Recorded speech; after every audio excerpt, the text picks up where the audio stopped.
Halo teman-teman semua, kenalin saya Andi Keksaudisitorus. Saya berasal dari suatu desa kecil di pedalaman Sumatera Utara. Saya sekarang sedang menempuh perkuliahan di Teknik Kimia Universitas Indonesia. Oke, saya ingin sharing-sharing nih ke teman-teman sekalian. Gimana sih perjuangan saya bisa masuk Tekim UI, gimana prosesnya, gimana. Oke, saya akan cerita semuanya di video kali ini. Oke, sebelumnya saya sekarang sedang berkuliah di Tekim UI angkatan 2020. Namun saya itu lulus SMA tahun 2017. Mungkin teman-teman bertanya kan kayak 3 tahun ngapain? Nganggur apa gimana gitu. Jadi saya udah sempat kuliah di salah satu institusi terbaik di Sumatera Utara, Institut Teknologi Del. Saya sempat kuliah di sana semester 6 mau semester 7, jurusan Teknik Bioproses. Mungkin teman-teman bertanya kan kayak, sayang banget, kenapa nggak dilanjutin dulu, dikelarin dulu gitu kan. Oke, saya bakal kasih tahu ke teman-teman sekalian. Jadi semenjak SMA itu saya udah pengen banget masuk Universitas Indonesia. Saya punya keluarga yang lulusan Universitas Indonesia. Saya lihat gaya hidupnya. Akhirnya saya kayak dalam diri tuh tanam kayak saya harus bisa kayak kakak ini gitu. Saya harus masuk Universitas Indonesia gitu. Itulah hal yang pertama membuat saya pengen banget masuk UI gitu. Kemudian mungkin teman-teman bertanya, ceritain dong kak perjuangannya gimana. Oke, saya akan cerita nih. Jadi saya lulus tahun 2017. Pada saat itu SNMPTN saya coba teknologi bioproses UI, saya ketolak. SBMPTN 2017 saya pilih dengan jurusan yang sama, saya ketolak.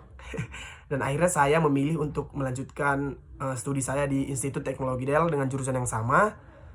Namun tiap tahun tuh saya tetap coba UI karena ya impian saya di UI gitu. Tahun 2018 saya coba simak UI dengan jurusan yang sama, teknologi bioproses. Saya ketolak.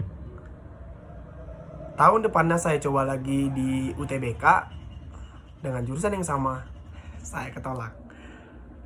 Dan dengan percobaan kelima di tahun keempat, akhirnya saya keterima di jurusan yang berbeda, yaitu Teknik Kimia Universitas Indonesia. Kenapa nggak bioproses lagi gitu? Karena tahun keempat nggak ada lagi pilihan bioproses itu, saya nggak bisa milih bioproses lagi.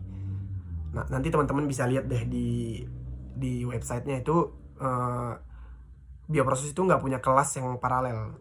Jadi itu cuman reguler doang. Oke. Tapi saya di keempat kali saya ketolak, saya dapat suatu pelajaran berharga yang mungkin saya bisa sharing ke teman-teman sekalian. Jadi saya ingin beritahu nih ke teman-teman sekalian, kenapa sih saya gagal sampai 4 kali gitu, sampai 4 kali gagal. Oke, jadi saya ingin cerita ke teman-teman, ambisi saya besar, tapi tidak dibarengi dengan usaha saya. Oke? Ambisi saya yang besar tidak berbanding lurus dengan usaha saya. Saya belajar angin-anginan. Saya belajar kalau mau belajar, kalau enggak ya enggak. Tipe-tipe belajar seperti inilah yang ya saya nggak bilang semua orang sih, karena setiap orang itu tipe belajarnya beda-beda. Tapi menurut saya pribadi, saya tarik secara umum aja. Tipe-tipe belajar seperti inilah yang menjauhkan Anda dari PTN favorit Anda. Karena ya saya nggak bilang siapa, ini saya bicara diri saya sendiri, saya nggak nyinggung siapapun, ini saya bicara diri sendiri. Karena saya nggak, ya itu tadi belajar kebalik ini tadi, saya itu belajarnya angin-anginan. Dan satu tips untuk teman-teman yang lagi sedang berjuang untuk menuju UT yang SBMPTN tahun 2021, kalau teman-teman semua belajar, jauhkan hal ini dari ruang lingkup Anda. Oke nih, contoh Anda lagi belajar nih, terus HP di samping, tiba-tiba datang notifikasi. Sefokus apapun Anda dengan yang Anda pelajari sekarang, kalau datang notifikasi pasti Anda ke-distract. Pasti teman-teman sekalian jadi mau lihat notif dulu nih, scroll down dulu. Tipe seperti inilah yang ngedistract pikiran kita teman-teman, yang bakal ini asik nih, kita jadi scrollan mulu. Jadi kayak menurut saya belajar itu bukan tentang seberapa lama Anda belajar, tapi seberapa efisien Anda belajar. Itu kuncinya menurut saya. Jadi nggak guna Anda belajar 5 jam satu hari atau 7 jam satu hari, tapi Anda sambil main handphone, sambil nonton YouTube, sambil apa. Lebih baik Anda belajar 2 jam doang, tapi ya benar-benar belajar. Benar-benar kayak, oh ya satu lagi, belajar tuh jangan gimana ya, jangan pahami soal, tapi pahami konsep. Karena soal tuh beda-beda. Tiap tahun tuh pasti bakal beda-beda. Tapi kalau Anda udah pegang konsepnya, mau soalnya gimana pun ya pasti bisa gitu. Jadi saya itu dulu, mungkin teman-teman juga yang sedang nonton ini ada yang sedang kuliah, mungkin pengen tanya gimana sih bagi waktunya gitu. Oke, bagi waktunya itu saya nggak muluk-muluk, itu tugas kuliah itu kan banyak. Kuliah itu dari jam 8 sampai jam 5 sore, di samping tugas perkuliahan yang menumpuk. Tapi dari jam 8 contoh sampai jam 5 sore. Kan ada kosongnya tuh. Contoh, jam 8 sampai jam 10 kuliah, jam 10 sampai jam 12 kosong, jam 12 sampai jam 5 lanjut kuliah lagi. Pada saat jam 10 sampai jam 12 inilah saya manfaatkan, benar-benar manfaatkan untuk belajar UTBK gitu. Kamu harus kayak menjauh dari keramaian, menjauh dari yang biar kamu benar-benar fokus belajar di 2 jam itu. Terus saya lanjut biasanya malam jam 10 sampai jam 12 malam itu saya belajar 2 jam lagi. Jadi saya biasanya minimalnya itu 4 jam satu hari, tapi bisa lebih, tapi nggak bisa kurang gitu. Paling penting buat teman-teman sekalian harus buat bener-bener to do list gitu, kayak yang harus dikerjain satu hari itu. Pokoknya belajar harus 4 jam minimal, contoh ya kamu harus kerjain itu benar-benar gitu. Oke, selanjutnya apalagi ya mau cerita kayak apa tanggapan orang tua dan temen lingkungan saya nih, apa sih tanggapan orang tua dan teman-teman gitu kan. Oke, saya bakal cerita. Pasti orang tua itu nggak setuju. Mama saya terutama itu nggak setuju. Tuh waktu saya ngomong, mah saya keterima di Tekim UI, saya pindah ya gitu kan.